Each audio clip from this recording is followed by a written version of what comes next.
Nó ờ thì có rồi ờ ô tô bộ cao Step boy có giờ tụi lấy chắn nó một tuổi của con tông ha rồi tông tông sư nó rồng nữa sai với tụi nặng e với tụi nặng e à mày nhiên là tụi con nó này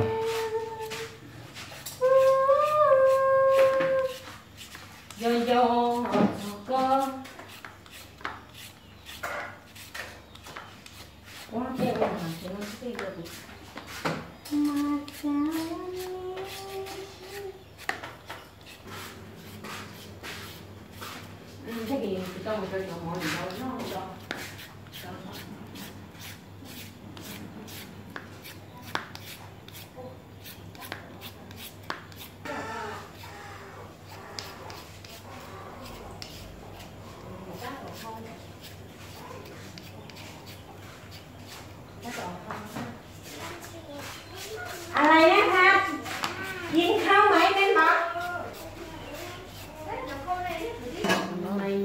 nó tụi nó là tụi nó để xin nó thì tụi cũng chó rồi nữa tụi cũng chó tụi cũng nua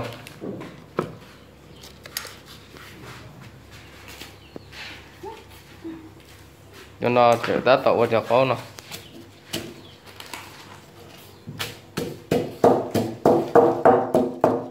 cho các cơ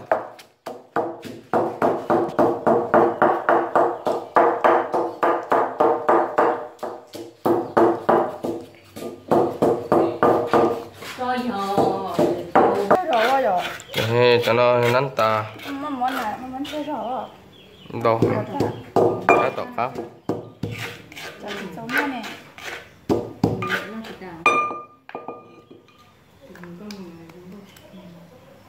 một cái cho nên con nó cho nó cho hộ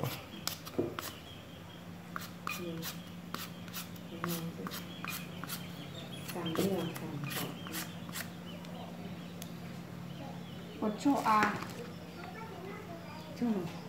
chỉ cho liệu nó lấy con tất cả có chỉ một chỗ thì chỉ cả khu của nó chỉ cho theo ok sẽ đi đỡ phía nông đỡ màกินxuống mà muốn được đi nè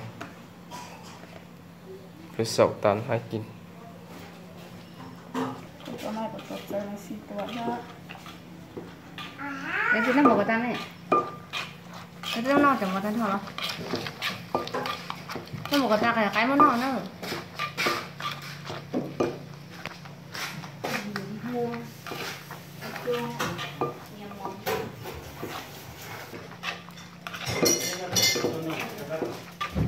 Ai cho cái nó sao? Đó cơ. Rồi nó cứ này.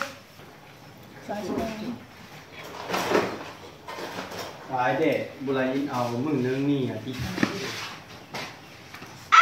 con bé con bố nó trở lại nó Sao cho lên nữa, sao cho lên.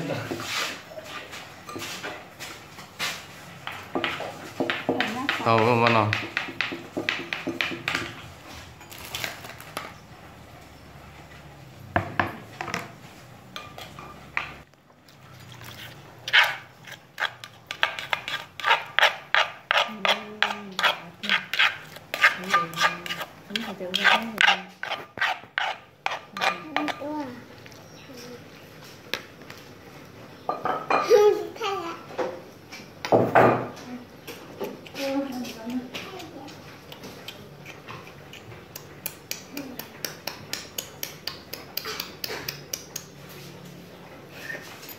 오, 여자 세상. 오, 하하요. bỏ đi kia. Cả hai luôn đi, đúng không đi chú. Tôi có mơ một quả gì khi nãy bỏ ba kìa.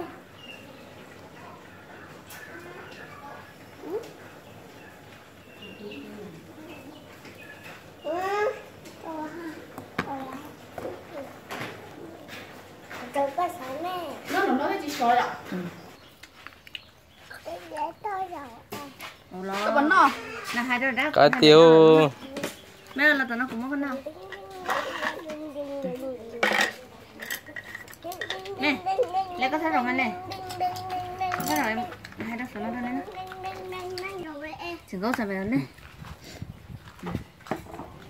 Nó trói chị ha. Cá tiêu. Chị ở bên nó hay có chó hả?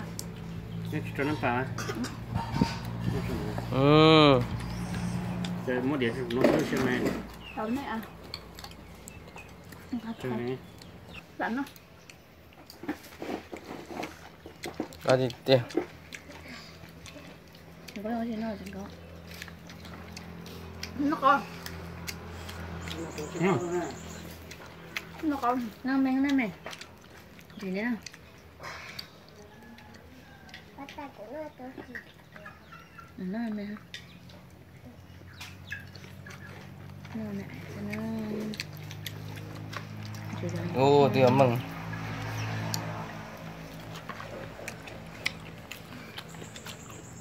Cho tụi nó thôi. cái mất rồi không đừng cái này chỉ mua nó đâu cái là nước chỉ mua đâu Thì cũng tổ nâng ăn gì cũng rõ. cái này chỉ mua nó đâu phải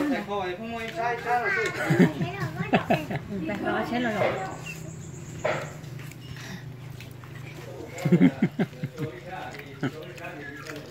có nên chỉ cho cái sản đó nữa Tại còn cho tờ nó, tờ. Rồi xe sao ra sẽ thấy sao của cái thủ tô khô tô tô tư. rồi đấy tụi tông tàu bằng gì rồi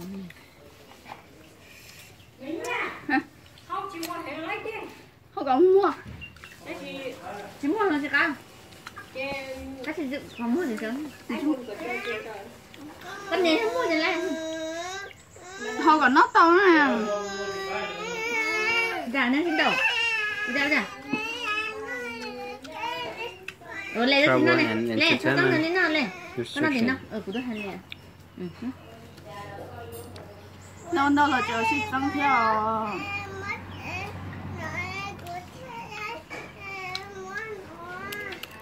nó có giá trị biết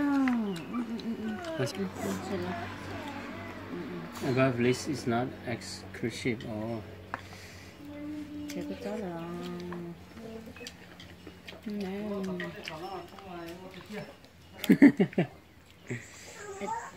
Đã làm sai. Tỏ tỏ có mấy lúc không nhớ là. nó chỉ à Okay. Cái coi chung chung cho nặng luôn. Tiếng trò, tiếng trò. Chúng thấy nặng ha. Chúng thấy nặng chúng nó ngu ha. Cho cái lô có cho xe ở tụi nó có nó không có. Thì nó chứ. Thì nó gọi là cái bó nọ hầm á. Nó cho hẳn nó chết thôi xíu. Cái mà nè hẳn nó nhận tay rồi cái gì mà. Giờ cuốn chân nó cho đây tao nữa nó. Cho thế. Cho cái này rồi. Giờ bắt đục theo nó cho nó cái nắng vậy. chỉ tiêu đọc bao nhiêu để xuống Mình xa.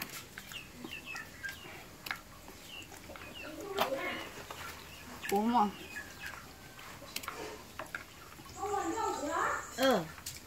nó co Giờ là cái gì nó có hả?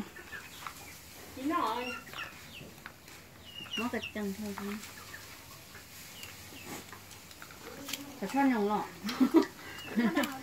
kia rồi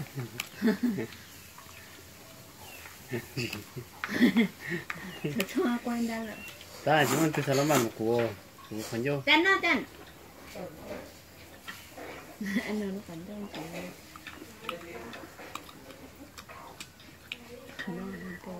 tại vì mình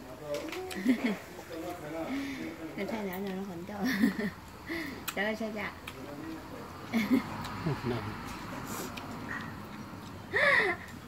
nó có thể nặng trong đây cũng như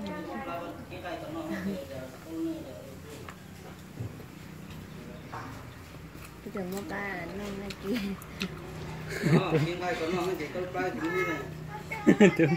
có luôn anh chưa mẹ đúng rồi hả?